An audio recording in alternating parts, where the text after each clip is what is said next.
Think you know everything about classic TV? Think again.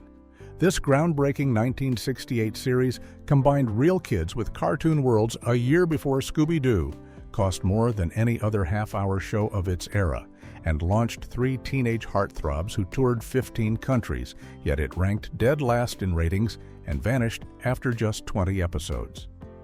Fact 1. First weekly live-action animation hybrid ever, The New Adventures of Huckleberry Finn, made television history when it premiered on NBC in September of 1968 as the very first weekly series to blend live-action actors with animated backgrounds and characters. While other shows had experimented with mixing real people and cartoons in one-off specials, no one had ever attempted to produce this kind of hybrid format week after week for an entire season. The groundbreaking technique meant that 3 real child actors, Michael Shea as Huck Finn, Luann Haslam as Becky Thatcher, and Kevin Schultz as Tom Sawyer, would appear on screen as flesh-and-blood kids while everything around them, from the backgrounds to the villains they faced, existed only as hand-drawn animation. This wasn't just a technical achievement, but a creative gamble that would require an entirely new approach to television production, with the young cast learning to interact convincingly with characters and worlds that wouldn't exist until animators drew them in weeks later. The show's producers at Hanna-Barbera believed this innovative format would give their studio a special identity and help cartoons appeal to both children and adults, proving that animation could be more than just Saturday morning kid stuff. Fact 2. Gene Kelly's Jack and the Beanstalk was the trial run before NBC would commit to an entire season of The New Adventures of Huckleberry Finn. The network needed proof that combining real actors with animation could actually work on television. That proof came in the form of a special hour-long program that aired on February 26, 1967, called Jack and the Beanstalk, starring the legendary dancer and actor Gene Kelly. Produced by Hanna-Barbera, this musical special featured Kelly dancing and interacting with animated characters, essentially serving as a test run for the technology and techniques that would later be used in the Huck Finn series. In a 2005 interview, Luann Haslam explained how this special paved the way for their show, saying that NBC had to be convinced that combining people with cartoon figures would work.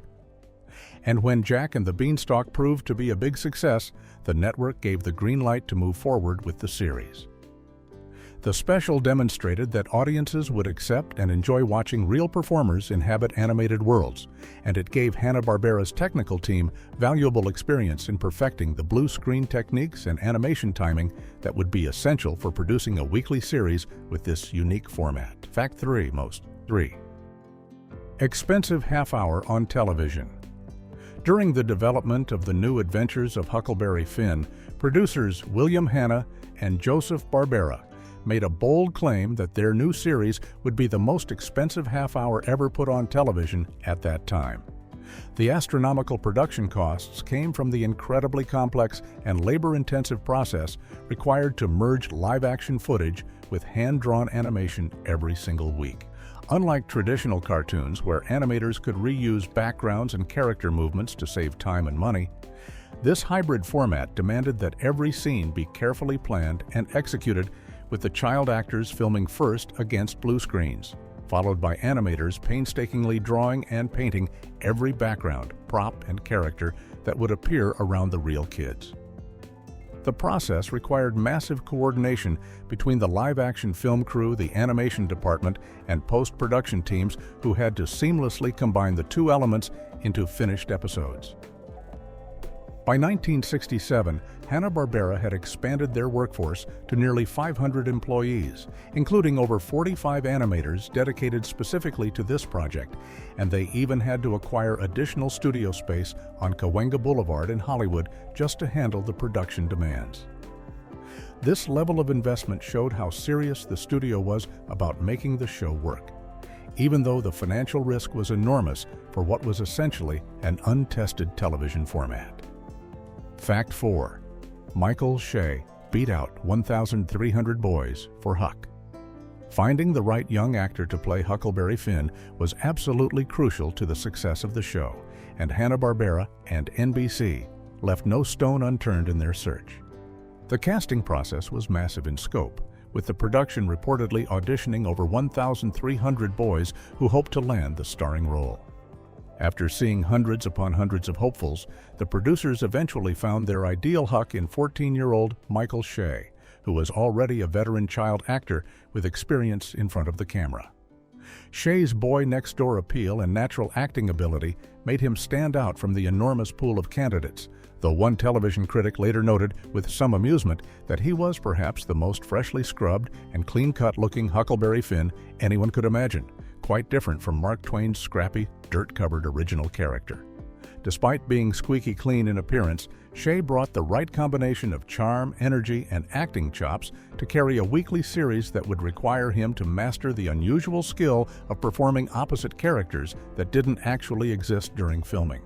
His selection from such a large group of auditioners demonstrated just how seriously the network and studio took the casting process, knowing that the entire show would rise or fall based on whether audiences believed in and cared about these three young leads. Fact 5.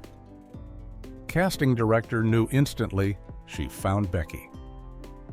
While Michael Shea went through a grueling audition process against over 1,000 other boys, 14-year-old Luann Haslam's casting story for the role of Becky Thatcher was remarkably different and almost magical in its simplicity. Haslam, who had been working as a child model and actress in commercials for several years, received a call from her agent asking her to go to Hanna-Barbera for an interview with casting director Carmen Sanchez. When Haslam walked into Sanchez's office for the audition, the casting director was in the middle of a phone conversation. But she took one look at the young actress, turned to whoever was on the other end of the line, and said, "I have to go, Becky just walked in." Haslam later recalled that hearing those words was obviously a very nice thing to experience, though she knew there were still plenty of hurdles to jump through before she would officially get the part. Throughout the rest of the casting process, Sanchez remained supportive and continued to express her belief that Haslam was perfect for the role. The instant recognition that Haslam embodied the character speaks to how sometimes casting is about more than just acting ability. It's about finding someone who simply is the character in a way that's immediately obvious, and Haslam clearly had whatever special quality the producers were searching for to bring Becky Thatcher to life on screen. Fact 6. Kevin Schultz beat his own twin brother. The role of Tom Sawyer went to 13-year-old Kevin Schultz, but what makes his casting particularly interesting is that he had to compete against his own identical twin brother Keith for the part. Both Kevin and Keith Schultz were working child actors at the time, best known for playing brothers on the ABC Western series The Monroes, where they starred as the young twins Jefferson and Fenimore Monroe. When auditions were held for the new adventures of Huckleberry Finn, both brothers reportedly tried out for the role of Tom, leading to what must have been an unusual situation where casting directors had to choose between two actors who looked exactly alike. In the end, Kevin won the role and became the third member of the show's young leading trio, while Keith continued pursuing other acting opportunities in different projects. The fact that twin brothers would compete for the same role might seem like it could create family tension, but both boys continued working successfully in Hollywood throughout the 1970s and into the 1980s, before eventually leaving acting behind to become professional photographers specializing in celebrity headshots. The Schultz twins story adds an interesting layer to the casting process, showing how even within the same family, one person might have that indefinable quality that makes them right for a specific role, while their identical sibling doesn't quite fit what the producers are looking for. Fact 7. Ted. Cassidy never appeared on screen with the kids. One of the strangest aspects of the new adventures of Huckleberry Finn involved the show's villain, Injun Joe, who was voiced by Ted Cassidy, best known for playing the towering Butler Lurch on The Addams Family. While Cassidy appeared in every episode and his deep, intimidating voice was essential to making Injun Joe menacing, viewers who paid close attention might have noticed something odd about his participation in the show. During the live-action portions of each episode, Cassidy never appeared in the same frame as the three child actors, and audiences never actually saw him speaking his dialogue on camera. Instead, the majority of his work involved providing voices for the animated villains that the kids encountered in each episode's different fantasy world, with every bad guy somehow having the face and voice of Injun Joe. This strange arrangement meant that while Cassidy was technically a cast member who appeared in every episode, his presence was felt more than seen, existing primarily as a disembodied voice that brought menace to the various animated antagonists. The reason for keeping Cassidy separate from the live-action scenes likely had to do with the technical challenges of the hybrid format and the show's premise, which required Injun Joe to chase the kids through a magical cave into animated worlds where he would appear as a cartoon character rather than a real person. Fact 8. The kids were tutored together. By pure coincidence, California law in the 1960s required that child actors attend school for 3 hours each day during production, with periods of instruction lasting at least 20 minutes at a time. For the new adventures of Huckleberry Finn, this meant that Michael Shea, Luann Haslam, and Kevin Schultz had to take breaks from filming to study with an on-set tutor while the crew prepared the next shot. What made their educational arrangement particularly special, according to Michael Shea, was that all 3 young stars happened to be taking the exact same school subjects completely by coincidence, which meant they could be tutored together as a group rather than separately.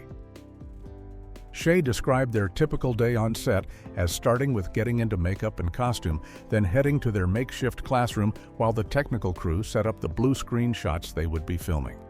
Because the 3 kids were all less than a year apart in age and were coincidentally at the same point in their education, they essentially became classmates in addition to being co-stars, studying together for 3 hours every single day while the series was in production.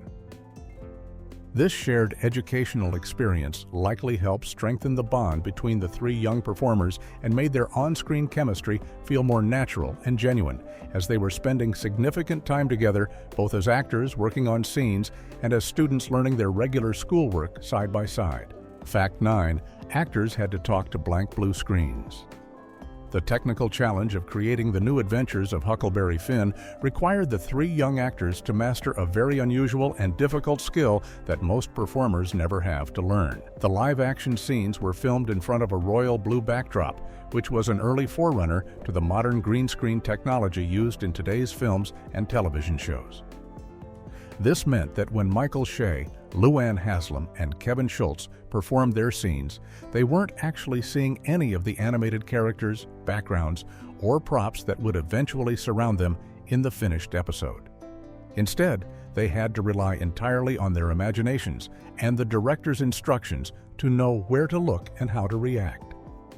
Michael Shea later recalled how strange and challenging this process was, explaining that when his character had to talk to Injun Joe, who was a cartoon character, he would run his eyes slowly up the blank blue screen until the director told him to stop, and then he would try his best to remember exactly where that point on the screen was so he could maintain eye contact with a character that didn't exist yet. The young cast had to engage in convincing conversational exchanges and emotional reactions without having their animated co-stars present to interact with, which required a level of imagination, focus, and acting skill that was far beyond what most child performers were expected to demonstrate in 1968. Fact 10. Joseph Barbera thought 1960s fashion was mod. In a 1967 interview with columnist Hal Humphrey, producer Joseph Barbera made an interesting observation about the costume design for the new adventures of Huckleberry Finn that revealed how the show's historical setting accidentally aligned with contemporary fashion trends.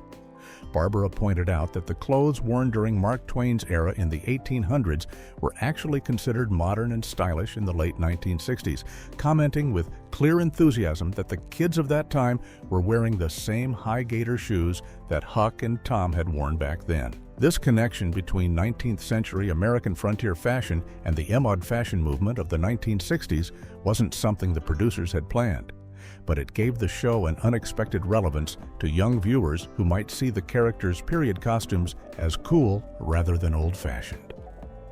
The observation also revealed how Barbera and his partner William Hanna were thinking about ways to make their show appeal beyond just the typical Saturday morning cartoon audience, hoping that these kinds of stylistic connections would help the new adventures of Huckleberry Finn attract teenagers and even adults who might otherwise dismiss a show based on a classic children's novel. The fact that Barbera specifically mentioned this detail in pre-production interviews shows how much thought the producers were putting into every aspect of the show's potential appeal. Fact 11. 3 teen idols toured 15 countries. The New Adventures of Huckleberry Finn aired on Sunday evenings rather than during the traditional Saturday morning cartoon time slot, which meant the show reached a much wider and more diverse audience than typical animated programming. This primetime placement, combined with the show's unique format and the appealing performances of its 3 young stars, turned Michael Shea, Luann Haslam, and Kevin Schultz into genuine teen idols during the show's original run. The series was broadcast in over 15 countries around the world, and the 3 young leads found themselves routinely in demand to make celebrity appearances where they could meet with fans across the United States. These weren't just quick photo opportunities. The kids were treated like legitimate stars, traveling to different cities and venues to greet the young fans who had fallen in love with their characters and wanted to see the real actors behind Huck, Becky, and Tom. The level of international fame and fan attention that the 3 young performers experienced was quite remarkable for a show that only lasted 1 season, and it demonstrated how the combination of innovative technology, primetime scheduling, and engaging young talent had created something that resonated with audiences far beyond what anyone might have expected from a half-hour series about classic literary characters running through animated fantasy worlds. Fact 12. Only 1 comic book was ever published. During the original run of the New Adventures of Huckleberry Finn. In 1968, Gold Key Comics decided to publish a comic book adaptation of the series, but for reasons that remain somewhat mysterious, only a single issue ever made it to print. Published in December of 1968, this lone comic book was based on one specific episode of the television series called The Curse of Thut, which had aired around the same time the comic hit newsstands. The timing of the comic's release and the fact that only 1 issue was produced has led some people to speculate that the primary purpose may have been to secure copyright protection for the series rather than to launch an ongoing comic book franchise. In the entertainment industry of that era, creating a comic book adaptation was sometimes used as a legal strategy to strengthen intellectual property claims, and producing just 1 issue would have been sufficient for that purpose. Whether this was truly the motivation or whether Gold Key simply decided that sales didn't justify continuing the series, the result was that fans who wanted to continue following Huck, Becky, and Tom's adventures in print were left with just this single issue to treasure. Today, this one and only comic book has become a collectible curiosity for fans of the show and for collectors of vintage television-based comics. Fact 13. It paved the way for Scooby-Doo. The New Adventures of Huckleberry Finn premiered in 1968, and exactly 1 year later, Hanna-Barbera debuted what would become one of the most successful animated franchises in television history, Scooby-Doo, Where Are You? While these 2 shows might seem quite different on the surface, they shared important creative DNA that connected them in ways most viewers never realized. Both series had the same production designer, a talented artist named Iwao Takamoto, who had started his career as an apprentice under Disney's famous group of legendary animators known as the 9 Old Men before leaving Disney in 1961 to join Hanna-Barbera. Takamoto worked on developing many well-known and beloved cartoon characters during his time at the studio, and his design work gave both the New Adventures of Huckleberry Finn and Scooby-Doo their distinctive visual styles. In fact, one episode of Huck Finn called Strange Experiment, which featured the kids encountering a mad scientist with an assistant resembling Frankenstein's monster, had backgrounds and character designs that could have easily appeared in a Scooby-Doo episode. Perhaps most interestingly, Takamoto was responsible for naming Scooby-Doo himself, taking inspiration from Frank Sinatra's final phrase of "Dooby-Dooby-Doo" in the song Strangers in the Night. The connection between these 2 shows demonstrates how Hanna-Barbera was building on lessons learned from their earlier experiments with mixing mystery, adventure, and animation. Fact 14. The show got a second life. Through the Banana Splits. After The New Adventures of Huckleberry Finn ended its original run on NBC in February of 1969, with the network continuing to air reruns through the fall of that year before replacing it with Wild Kingdom in September, the show seemed destined to fade into obscurity as just another failed television experiment. However, the series found an unexpected second life when it was repackaged as part of a syndication package called The Banana Splits and Friends Show. The Banana Splits had originally aired as an hour-long Saturday morning show called The Banana Splits Adventure Hour on NBC, but when the series went into syndication, it was re-edited into half-hour episodes and combined with several other Hanna-Barbera series that had not originally been part of the show, including The New Adventures of Huckleberry Finn, The Adventures of Gulliver, Adamant, and Secret Squirrel. This syndication package aired throughout the 1970s, 80s, and 90s on local television stations and eventually on cable channels like Cartoon Network and Boomerang, which meant that entire new generations of children discovered Huck, Becky, and Tom's adventures decades after the show had originally premiered.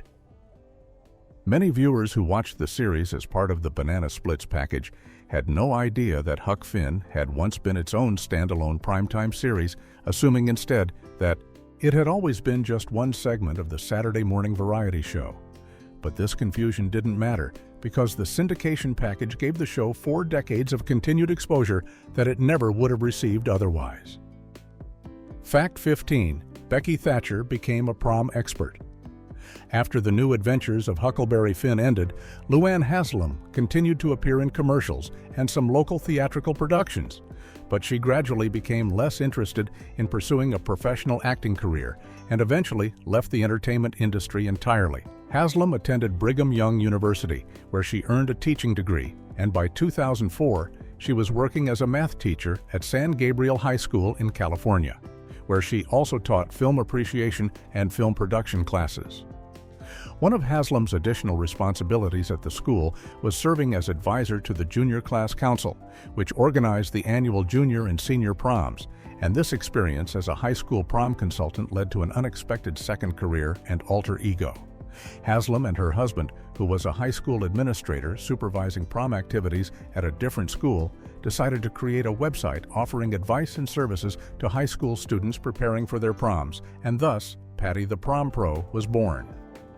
As Patty, Haslam answered questions on her blog at promnight.com and became a go-to expert for news outlets like E! Online and The Washington Times whenever they needed commentary about prom trends and traditions. In addition to teaching and blogging, Haslam also co-produced the annual Xanadu Film Festival, a Southern California student film festival that honors student films with its Snow Globe trophy, a replica of the famous Snow Globe from the classic film Citizen Kane.